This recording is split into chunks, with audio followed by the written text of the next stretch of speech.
그러므로 형제들아 더욱 힘써 너희 부르심과 택하심을 굳게 하라. 너희가 이것을 행한즉 언제든지 실족하지 아니하리라. 이같이 하면 우리 주 곧 구주 예수 그리스도의 영원한 나라에 들어감을 넉넉히 너희에게 주시리라. 아멘. 예수님이 공생의 기간에 12명의 제자들이 선택이 되었습니다. 그들은 주님과 동고동락을 했습니다. 늘 그들을 대표하여 나섰던 것은 우리가 아는 바 수제자 베드로입니다. 여러 자료들을 참조해 보면 베드로는 고등교육을 받은 사람이 아니에요. 그저 어부로서 언어 소통이 가능한 정도의 수준의 사람이었다고 보겠습니다. 그럼에도 뒷날 성령 충만을 입은 뒤에 베드로는 사뭇 달라졌다는 사실을 우리는 기억하고 있습니다. 전에 시골에서 보니 학교란 문턱에도 안 간 할머니가 교회를 열심히 나오십니다. 그러다가 삶의 지혜가 충만하고요. 심지어는 글을 다 깨우쳐서 성경을 읽고 찬송을 부르고 그러시더라고요. 신약에는 베드로의 서신이 둘이 있습니다. 베드로 전서와 후서입니다. 근데 매우 세련된 수준의 언어, 헬라어로 기록되어 있습니다. 아니, 어부 출신인 베드로가 직접 이 정도 수준의 문장을 구사할 수 있었을까? 성경은 이에 대한 힌트를 줍니다. 베드로전서 5장에 보면은 12절에 신실한 형제 실루아노로 인해 너희에게 쓴다는 말이 있습니다. 그러니까 신라가 다시 대신 쓴다는 뜻이에요. 신라. 당시에는 편지를 전할 때 대필자를 쓰는 것이 보편적이었다. 네. 그럼에도 우리는 베드로 전서 후서를 대할 때 그 내용 속에서 사도 베드로의 얼굴을 보듯이 그의 체취를 느낄 수가 있는 것입니다. 베드로 후서에는 뭐가 있을까요? 전서가 외부의 탄압에 대한 대한 것이었다고 한다면 후서는 교회 내부의 거짓 가르침과 싸우라는 격려입니다. 구원받았으니 마음대로 살아도 돼. 이러면서 도덕적 방종을 부추기는 자들이 있었습니다. 주님의 재림을 부인하는 거짓 교사들도 있었어요. 그들에게 깨워서 대항하라는 격려를 주시는 것이 베드로 후서입니다. 주님의 재림은 그냥 지연되는 것이 아니고요. 한 사람이라도 더 회개하기를 기다리시는 하나님의 자비 때문이라는 말씀이 거기에 있습니다. 여러분, 지난 한 주간 참 더우셨죠? 네, 얼마나 뜨거웠습니까? 그저 이 더위만 지나면, 이 여름만 지나면 살 것 같다 싶은 조급함이 있었어요. 저도 그러던 중에 베드로 서신을 읽게 되었습니다. 여기 보니까 여름보다 더 뜨거운 말씀이 여기에 있어요. 특히 베드로후서 1장 10절, 11절을 몇 번이나 반복해 읽었습니다. 본문이죠. 이 구절은 신앙생활이 미지근함이나 안일에 빠진 성도들을 향한 경고성 격려입니다. 구원의 확신을 삶의 열매로 증명하라는 거예요. 그리고 하나님 나라에 넉넉히 들어가는 삶이 뭔지를 좀 알라는 강력한 말씀이 여기에 있습니다. 자, 왜 이 말씀을 하셨을까? 베드로 후서가 기록될 당시 교회 내부에는 어떤 일이 있을까? 그 배경을 생각해 보겠습니다. 한 번 구원받았으니까 삶은 어떻게 살든 상관이 없다는 이 방종주의가 침투했던 거죠. 당시의 영지주의적 거짓 교사들입니다. 오늘날로 치면 구원파 입장이 그런 거예요. 이들은 은혜를 구실 삼아서 죄를 가볍게 여기는 거예요. 그리고 도덕적 무기력과 세속적 욕망에 빠져서 살아가고 있었습니다. 베드로 사도는 이에 맞서서 신앙인이 가져야 할 믿음의 덕목들을 제안합니다. 본문 앞부분에 5, 6, 7절에 보면 그 믿음의 덕목들이 하나씩 지목이 됩니다. 그리고 뒤에 가보면 10절, 11절에서 최종적 결론을 내리는 것이죠. 자, 우선 본문 11절을 보면 참으로 가슴 벅차고 매력적인 단어가 등장을 합니다. 그건 바로 넉넉히라는 단어예요. 한번 따라 하실까요? 넉넉히. 네. 우리가 하나님의 영원한 나라에 들어갈 때 겨우 턱걸이 하듯이 들어가는 게 아니라 넉넉하게 들어가게 하실 거라는 약속이 있다는 거예요. 그 말씀입니다. 자, 베드로후서 1장 11절입니다. 같이 읽죠. 시작. 이같이 하면 들어감을 넉넉히 주시겠다. 여기서 우리는 한 가지 깊은 생각을 하게 됩니다. 우리가 이 세상을 떠나 하나님 나라에 들어갈 때 모든 이들의 입성하는 모습이 다 똑같을까? 네, 그렇지 않을 것 같아요. 여기서는 분명히 넉넉히 들어간 자들이 있답니다. 넉넉히. 그렇다면 그렇지 못한 자들도 있다는 얘기예요. 맞습니다. 성경을 보면 안타깝게도 부끄러운 구원을 받는 부류가 있다는 것입니다. 고린도전서에 나오죠. 3장 15절입니다. 15절 시작. 누구든지 공적이 불타면 그러나 네. 네. 자, 공적이 불타면 공적이란 뭔가? 성도가 이 땅에서 살아내고 행한 모든 삶의 열매들을 공적 혹은 공력 이렇게 표현합니다. 근데 그것이 다 불타버리고 마치 불 가운데서 건진받은 것 같은 구원을 받은 자가 있다는 거예요. 이 불에서 빠져는 나왔는데 마치 그런 부지깽이처럼 초라한 자가 있다는 뜻이죠. 구원은 받았으나 아무런 열매도 없고 영광도 없는 부끄러운 구원이 있다는 것입니다. 반면에 오늘 본문이 약속하는 구원은 다릅니다. 그 전 반대죠. 올림픽에서 딴 금메달을 목에 걸고 온 국민의 환호를 받으면서 당당하게 구육하는 영웅들을 상상해 보세요. 그 같은 모습이죠.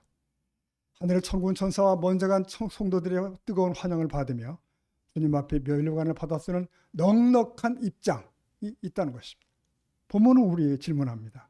당신의 신앙생활은 천국에 겨우 턱걸이 하는 신앙인가 아니면 영원한 나라에 넉넉히 들어가는 신앙인가? 오늘 말씀을 통해서 우리의 구원을 다시 한번 점검하자는 거죠.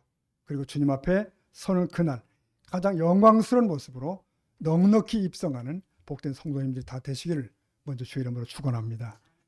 그러려면 어떻게 해야 될까요? 본문 10절 전반부를 함께 좀 읽겠습니다. 1장 10절 베드로 1장 10절입니다. 시작. 그러므로 형제들아 부르심과 네, 사도 베드로는 성도들 향해 강권하는 겁니다. 너희의 부르심과 택하심을 굳게 하라. 굳게 하라. 여러분 부르심과 택하심은 100% 하나님의 주권적 은혜입니다. 인간의 공로나 영악한 계산기로 얻어낸 것이 아니에요. 네, 부르심은 하나님이 하시는 일이에요. 하나님 우리를 창세전에 택하시고 부르셨다는 사실은 결코 변하거나 흔들리지 않는 진리인 줄로 믿습니다. 근데 왜 성경은 우리에게 그것을 굳게 하라, 확정 지으라고 명할까? 왜 그럴까? 그것은 하나님 편에서의 작정이 흔들려서가 아닙니다. 우리 편에서 구원의 확신과 증거를 삶으로 증명해내야 하기 때문이에요. 하나님의 은혜로 구원받은 자라면 그 구원이 삶의 현장에서 열매와 증거로서 입증돼야 함을 의미한 말입니다. 자, 여기서 이 굳게 하라 이 단어, 이 원어는 베바이안이라는 단어인데 이건 고대 사회에서 계약을 맺을 때 쓰는 용어예요. 그러니까 돈을 지불하고 소유권을 확실하게 보증하다, 확정짓다.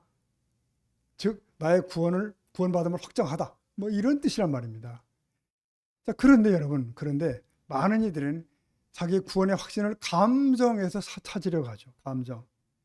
뜨겁게 찬양할 때는 구원의 확신이 막 차고 넘치죠. 넘쳐요. 그러다가 또 삶의 문제로 낙심하면 확신이 흔들립니다. 그래서 주일마다 예배드리러 나올 때마다 얼굴이 달라지는 거예요. 네. 실족이 빠지면 내가 정말 구원받은 하나님 자녀 맞나? 하고 뿌리까지 흔들려요.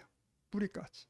여러분, 느낌은 변하고 감정은 안개와 같습니다. 믿을 수가 없다는 거죠. 그러면 진정한 구원의 확신은 어디서 오는가? 바로 앞 5, 6, 7절에 제시되어 있습니다. 거기 보니까 신성한 성품의 열매들을 맺기 위해 몸부림칠 때 찾아온다는 거예요. 자, 전에는 무기력하고 죄만 따르던 내가 성령의 도우심을 입고 선을 행하는 걸 볼 때 스스로 발견하는 거예요. 아, 내가 하나님의 사람이로구나. 어떤 선을 말하는 것일까요? 앞에 구체적으로 나와 있습니다. 베드로서 1장 5절이 보니까요. 그러므로 너희가 더욱 힘써서 너희의 믿음의 덕을, 그 다음 덕의 지식을, 그 다음 읽어볼까요? 지식에는 절제, 인내를, 형제 외에 보십시오. 믿음으로 시작된 이 그리스도의 덕목이 쭉 흘러가서 사랑으로 완성이 되는 거예요. 이와 같은 덕목들은 신의 성품에 참여한 자들이 맺어야 하는 열매입니다. 사도 바울이 언급한 성령 열매를 기억하십니까? 사랑과 희락과 화평과 그 내용과 유사해요. 이런 덕목들은 예수 그리스도를 믿음으로써 점진적으로 얻을 수 있고요. 각 덕목들은 다른 덕목들과 상호 관계 속에서 발전돼요. 즉 우리의 믿음의 덕을, 거기다가 지식을, 절제를, 또 거기에 인내, 경건, 형제 우애를, 그리고 사랑을 더해야 된다. 아주 구체적으로 얘기를 합니다. 자, 이를 위해서 더욱 힘쓸 때 우리 안에서 역사하시는 성령의 증거를 보게 돼요. 우리는 내 안에 정말 예수 생명이 있구나. 구원의 확신이 도장 찍듯 견고해지는 것이죠. 이 선한 행실은 여러분 구원의 조건이 아니라 구원받은 자의 필연적인 증거인 줄 믿습니다. 증거예요. 조건 아닙니다. 영국의 유명한 소설 왕자와 거지를 기억하십니까? 얼굴이 똑같이 생긴 왕자 에드워드, 거지 톰 똑같아요. 둘이 장난 삼아서 옷을 바꿔 입죠. 거지는 왕자의 화려한 옷을 입고 왕궁에 앉아있고 왕자는 누더기 옷을 입고 거리로 쫓겨나게 됩니다. 처음에는 옷만 보고 사람들이 속은 거죠. 하지만 시간이 지날수록 왕궁에 있는 거지는 들통이 나기 시작해요. 아무리 왕자 옷을 입혀놓아도 거지의 언행을 하더라는 거죠. 음식을 손으로 허겁지겁 먹고 왕자다운 품격은 보이지 않고, 반면 거리에 나와 있는 진짜 왕자는 어때요? 비록 누더기를 걸치고 매를 맞으면서도 비굴해지지 않더라. 왕자로서의 품위와 분위기가 있더라.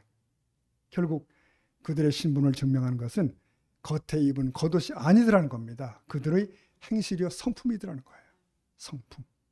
사랑하는 여러분, 우리가 아무리 나는 그리스도인이야, 나는 하나님의 자녀라고 말해도 그것으로는 만족스럽지 못합니다. 우리의 말과 행동에 하나님의 자녀다운 그것이 없다면, 삶의 사랑의 열매가 없다면 세상 사람들 중에 하나가 되고 말 뿐이에요. 하찮은 대상이 되는 거죠.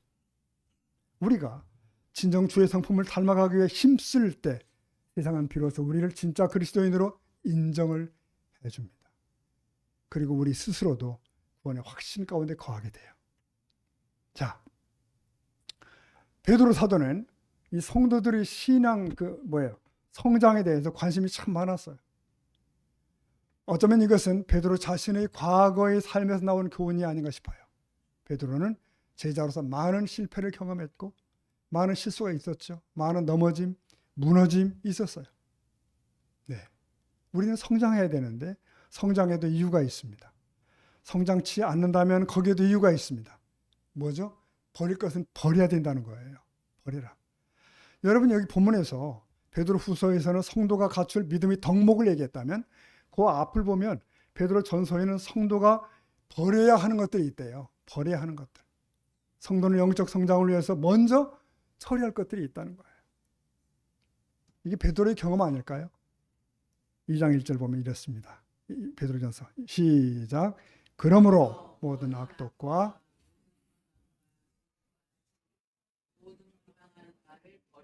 여기 5가지네요. 악독, 기만, 외식, 시기, 비방. 내가 그리스도 안에 들어와 있어도 내게 남아있는 옛 생활의 방식들이 있다는 거예요. 바로 그 얘기입니다. 이 구습이죠. 이거. 옛 습관들. 이걸 버리라는 거예요. 그것들 버리는 것이 새 성품을 갖기 위한 전제가 되기도 합니다. 전제. 이걸 간략히 짚어볼까요? 첫 번째는 모든 악독이랍니다. 악독. 여기서 악독이란 의도성을 가지고 남에게 피해를 입히는 거예요. 여러분 우리는 실수로 나도 모르게 남을 어렵게 만들 수도 있죠. 그럴 수 있잖아요. 여러분. 그러나 다른 사람을 의도적으로 곤란케 만드는 죄는 참 나쁜 것이죠. 괜히 이웃을 괴롭힌다든지 은근히 사람들을 힘들게 하는 것으로 기쁨을 맛보는 사람들이 있어요. 이것이 첫 번째 지목된 구습이라는 거예요. 두 번째 보니까 기만이라고 합니다. 기만은 악독과 비슷합니다. 애들 말로 비스무리합니다. 낚시 바늘과 같이 고기가 딱 걸려들도록 유인하는 것과 같아요. 다른 사람이 실수하도록 하거나 연약함이 드러나도록 덫을 놓는 것, 이거 역시 의도적인 악함이에요. 의도성을 가진 죄는 피해야 됩니다. 근데 사람의 본성 중에 그런 것이 있다는 거예요. 다른 사람에게 은근히 피해를 주고 은근히 힘들게 해요. 사람을 괴롭히는 의도성이 거기 가지고 있는 죄를, 그 죄를 버리라는 것입니다. 기만. 세 번째는 뭐죠? 네, 외식이 있습니다. 외식. 여기서 말하는 외식은 자기를 속이는 것을 말합니다. 자신의 본래의 모습을 드러내지 않고 감추고 있어요. 심지어 말씀을 들을 때도 가면을 쓰고 있는 거예요. 자기 자신을 정당화하고 자신의 것들을 포장합니다. 아시죠? 주님이 가장 신랄하게 비판한 부류가 바로 바리새인들이에요. 그들은 철저히 자신들을 포장하죠. 거칠의 경건. 말씀 앞에 정직히 서지 않았어요. 그래서 변화가 일어나지 않았습니다. 그래서 여러분, 우리는 갈수록 자신이 정직해지는가를 살펴볼 필요가 있어요. 정직해지고 있다면 제대로 가는 거예요. 그런데 우리가 계속 포장하고 가면을 쓴다면 하나님과 멀어지는 상태에 빠지게 되는 것입니다. 네 번째는 뭘 지목했죠? 네, 시기죠, 시기. 미성숙한 특징 중에 하나가 시기입니다. 시기심은 내가 안 되는 것이 문제가 아니라 남이 잘 되는 게 문제예요. 상대의 형통을 보는 것을 매우 고통스럽게 여기죠. 여러분, 우린 다른 이의 형통을 부러워할 수 있습니다. 그러나 시기하면 안 됩니다. 다른 사람의 불행을 기뻐하고 다른 이의 행복을 슬퍼하는 것이 시기심이에요. 이스라엘 초대 왕이었던 사울의 비극은 뭐죠? 시기심이죠. 이건 남을 해치기 전에 자기 자신을 먼저 죽이는 독이 들어있죠. 시기심은 인생의 에너지를 낭비하게 합니다. 그리고 그의 삶을 불행케 만들어요. 여러분, 다른 이의 성공을 진심으로 축복만 해도 우리의 삶은 훨씬 더 풍성해질 수 있을 줄로 믿습니다. 다섯 번째는 뭐라고 되어 있나요? 모든 비방입니다. 비방. 시기와 비방은 친분합니다. 시기심이 깊어지면 상대의 약점을 공격하고 비방해요. 이건 공동체를 가장 빠르게 해치는 방법이에요. 내가 하고 싶은 말을 다 해버리면 관계는 깨어집니다. 내가 하고 싶은 말을 다 하면 불행해져요. 우리가 하나님 말씀 앞에 서면 우리 자신은 할 말이 없죠. 다른 사람에 대해서 왈가왈부할 자신이 없는 거예요. 성숙이 뭡니까? 다른 사람을 바라보는 눈이 바뀌는 거예요. 상대의 허물을 들춰내는 게 아니라 덮어주는 것입니다. 자, 이렇게 사도 베드로는 여기서 악독과 기만, 위선, 시기와 비방을 하나씩 지목을 했어요. 버려라, 버려라. 이건 다 미성숙 단계에서 일어나는 특성들입니다. 어린아이들의 특성이기 때문에 이걸 버리라는 것이에요. 이것은 이제 특별히 관계를 깨뜨리는 주범들입니다. 이걸 그대로 두면 자신의 삶에 해로울 뿐 아니라 다른 사람들에게 해를 끼칩니다. 여러분, 우리의 모든 관계 안에서 이 연약함들이 벗겨져서 너와 나의 관계가 풍성함이 넘치기를 축복합니다. 자, 살아있는 믿음이라는 것은 버릴 것은 이렇게 버리고 붙들 것은 붙드는 것이에요. 이게 영적인 전진을 갖게 됩니다. 그러나 영적으로 전진하지 않을 때는 넘어지게 돼요. 계속해서 우리는 1장 10절을 보겠습니다. 후반부입니다. 베드로 1장 10절 다 같이 시작. 그러므로 형제들아 굳게 하라. 여기서 실족하지 아니하리라. 여기서 실족하다는 말은 길을 가다가 돌에 걸려 넘어지거나 비틀거리는 걸 뜻하죠. 여러분, 신앙생활을 하다가 또 실족하는 일이 있죠. 네. 시험에 들고 상처받고 믿음의 자리에서 이탈하고 그런 상태, 실족하다. 그런데 이 구절에서 실족은 조금 더 무겁습니다. 단순한 범죄가 아니에요. 이 원어를 찾아가 보니까 궁극적으로 구원받지 못하는 것을 의미하는 실족이에요. 왜냐하면 그 다음 구절에서 영원한 나라를 향해 걸어가는 노정에 대해서 계속 설명하는 거예요. 그러니까 문맥상 그래요. 그러니까 여기서 말하는 실족은 두려운 겁니다. 참 두려운 거예요. 그런데 성경은 신성한 성품을 행하기 힘쓰는 사람은 언제든지 실족하지 않을 거라고 강력하게 선언합니다. 왜 그렇습니까? 신앙의 원리는 자전거 타는 원리와 거의 흡사하죠. 자전거를 타니까 페달을 밟고 앞으로 전진할 때 절대로 넘어지지 않잖아요. 네. 좌우로 중심이 흔들려도 앞으로 나가는 추진력이 있으면 자전거는 바로 섭니다.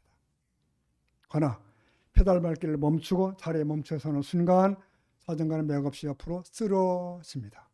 네. 우리 신앙도 마찬가지죠. 나는 이만하면 됐어. 구원받았더니 대충 예배만 드리고 현상 유지만 해야 되겠다. 이렇게 영적 성장을 멈추는 바로 그 순간이 실족하는 타이밍이에요. 그때입니다. 그러나 영적인 시험은 바쁘게 주님을 닮아가는 성도들이나 늘 주의 일에 힘쓰는 사람에게는 찾아오지 않습니다. 시험은 안 와요. 영적 페달 밟기를 멈추고 타성에 젖어들면 시험의 돌멩이들에 걸려 넘어지게 됩니다. 지난주 말씀드렸죠. 가데스바네안 오아시스에 주저앉았던 이스라엘처럼 말이죠. 성도가 멈추어 서 있으면 유혹이 보이고 원망이 들립니다. 그러나 더욱 힘써 주의 성품을 닮아가며 전진하는 성도는 견고한 줄 믿습니다. 어떤 시험이 와도 이기고 시작하지 않을 줄로 여러분 믿으시기 바랍니다. 네. 마지막으로 11절 본문을 다시 한번 읽겠습니다. 11절 시작. 이같이 하면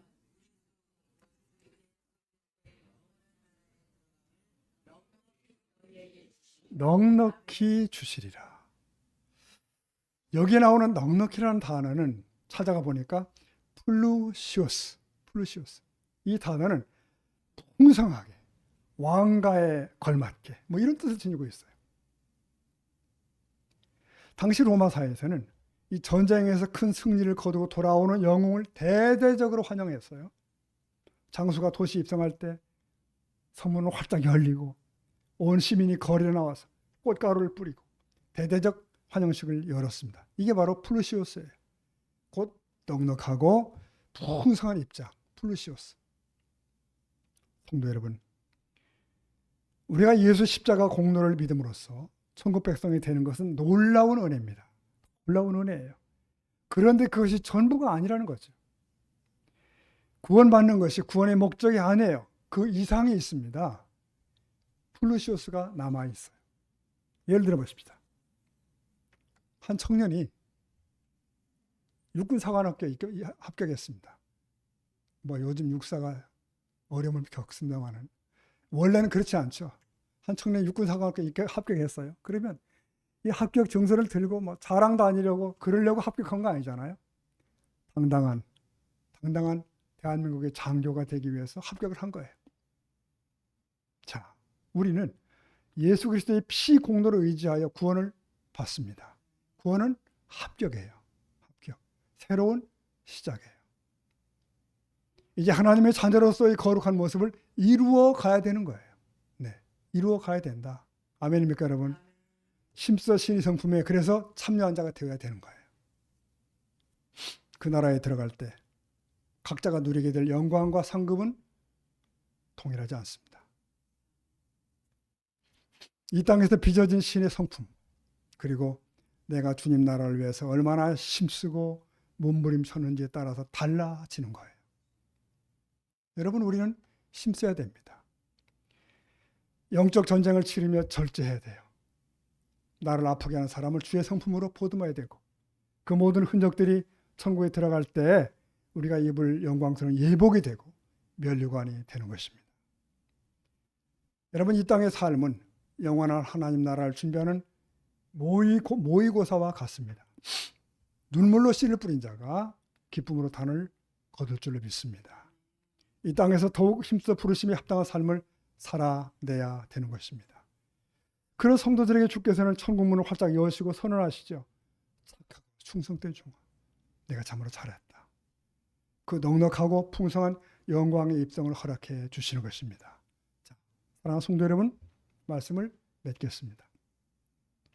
이 베드로후서가 기록될 당시 교회 안에는 이미 구원받았으니 내 몸으로 무슨 죄를 지은들 어떠하랴? 네, 이런 방종과 게으름에 빠진 자들이 가득했어요. 오늘날 우리 마음속에도 이런 영적 안일함은 찾아오는 것입니다. 나 예수 믿고 구원받았으니 삶은 대충 살아도 천국이야 가겠지. 이런 생각은 성경이 말하는 구원의 태도가 아닙니다. 여러분, 말씀 생활, 기도 생활, 교회 생활이 균형을 이루어야 돼요. 열심을 가져야 됩니다. 어떤 이는 조금 열심을 내려다가 화들짝 놀라도 멈추는 거예요. 이거 큰일 날 뻔했어. 적당히 믿어야 돼. 천천히 해야 돼. 내가 큰일 날 뻔했네. 여러분, 그렇게 되면 안 되는 겁니다. 예수 그리스도의 복음은 본질적으로 기쁜 소식입니다. 하나님께서 우리를 구원해 주신다는 기쁜 소식이에요. 그런데 그 기쁜 소식은 우리를 그냥 놔두지 않습니다. 하나님께서는 내 모습 이대로 우리를 받으시지만 내 모습 이대로 머물러 있는 것을 원치 않으십니다. 그분과의 사귐 안에서 변화되어서 가기를 원하십니다. 성장입니다. 성장. 어느 정도에서 이만하면 됐어 라고 멈추는 것은 타협입니다. 하나님께서 원하시는 것이 아닙니다. 우리의 모든 것이 속속들이 남김없이 변화되기를 주님은 원하시는 거예요. 그것이 복음의 부름이에요. 그렇게 변화시키는 것이 복음의 능력입니다. 그런데 우리의 타락한 본성은 이렇게 되는 걸 원치 않아요. 그렇게 믿다가는 현실의 낙을 잃어버리고 수도성처럼 될 거야. 그런 두려움에 겁을 먹어요. 그래서 적당한 정도 수준에서 멈춰요. 적당한 정도 헌신을 하고 그 상태에서 복을 받으려고 약속 받으려고 애씁니다. 그러나 여러분, 참된 믿음은 반드시 전진하게 되어 있습니다. 대가를 지불해요. 날마다 자신을 쳐서 복종시키는 거룩한 몸부림이 있어요. 우리 성도들은 피차 그 증인이 되어야 될 줄로 믿습니다. 아무개 집사님 많이 변하셨어요. 아무개 권사님 정말 성장하셨네요. 이런 인사. 오늘 주님은 우리에게 권하십니다. 안일함의 자리에서 일어나라. 영적 게으름의 자전거 페달을 다시 힘차게 밟으라. 그렇습니다. 내 안에 계신 예수님의 성품을 닮아가기 위해서 오늘 삶의 자리에서 덕을, 절제를, 인내를, 사랑을 실천하십니다. 더욱 힘쓰십니다. 그래야 이 땅에 사는 동안 세상과 사단의 시험에 결코 지지 않는 견고한 성도가 될 수 있기를 축복합니다. 그리고 마침내 우리 인생의 마지막 날 겨우 부끄럽게 들어가는 인생이 아니어야 된다는 거예요. 하늘의 찬란한 영광과 칭찬 속에 블루시오스, 넉넉히 들어가는 주인공들이 다 되시기를 예수님의 이름으로 축복합니다. 아멘. 우리 기도하시겠습니다.